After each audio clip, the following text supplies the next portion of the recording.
Hi, my name's Charlotte and I'm NHS midwife. I'm also the owner of lottylivewell.com, which is the blog that gives advice to healthcare professionals. I've been a midwife now for 2 years, and recently in my trust I have watched some of the new girls come in and start their journey on being newly qualified midwives.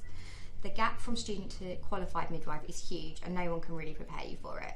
It reminds me of something that one of my mentors once said, that this gap and this process is like learning to drive. You don't really learn to drive until you're in the driver's seat on your own and there's no one there to put your hand on the emergency brake. Being a newly qualified midwife is really stressful, but it's really wonderful at the same time.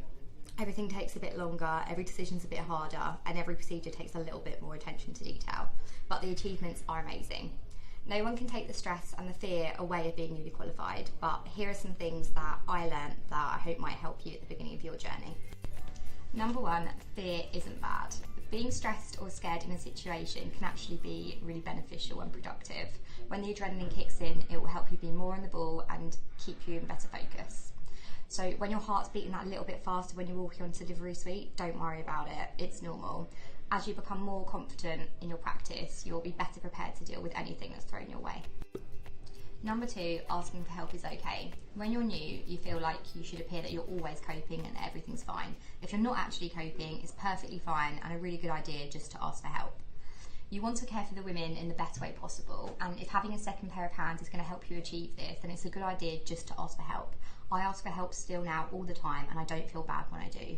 If you're on the ward, then ask the matrons or your managers to help you. If you're on delivery suite, ask your coordinators, and of course you can always ask your band 6 midwives. Number three, don't compare yourself to your other band 5s. This is a massive one for me. When I first started, I was constantly comparing myself to the band 5s that I trained with, and a lot of these girls got their band 6 within a year or less. I actually took 2 years to get my band 6. Looking back on it now, I'm really glad that I waited, because I felt naturally ready at a point to take the extra responsibility on.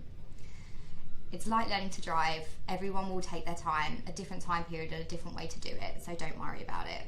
I found that when I was struggling and felt like I wasn't progressing, that writing things down really helped me. So I had a little book that I used to put everything in. It can be anything as small as giving someone paracetamol the first time on your own, to doing the emergency section on your own in theatre. This way you can look back on those things and see how far you've come. Number four, it will get better. I never thought I'd be in the position to say this, because that first year newly qualified is so incredibly long. I could never even picture myself as a band 6, let alone be confident enough in my own job to be able to say I enjoy it. It's really hard to enjoy something when you're constantly on edge, worrying about everything that could go wrong. The first year is a really steep learning curve and it changes you as a person. You'll have some shifts where you drive home and you'll uncontrollably cry and Google other jobs you can do with a midwifery degree, which I've definitely done myself. But then you'll have other shifts that you'll come home with the biggest smile on your face, you'll have thank you cards in your bag, and you'll be so happy that you'll want to tell everyone how amazing your job is. My main advice is to stick with it. You'll find you'll have less days where you're crying and thinking, why on earth have I done this job? And you'll find that you'll have more days where you go home thinking that you've achieved things that you never thought that you would achieve. Walking into work will become less daunting, and you'll find that you'll become more confident in your job and in yourself as a person and as a midwife. One day a grey cannula won't faze you, and you'll be the one helping all the new midwives with their skills, because that won't be you anymore. So surround yourself with positive people, all the blankets, comfort food and candles, and plan amazing non-midwifery related things in your days off, because I promise you it will be worth it. I'm going to end this with something an amazing midwife once said to me when I was talking to her about being worried about working on delivery suite and qualified. She said, all you have to do is be safe and kind, and that's all that really matters.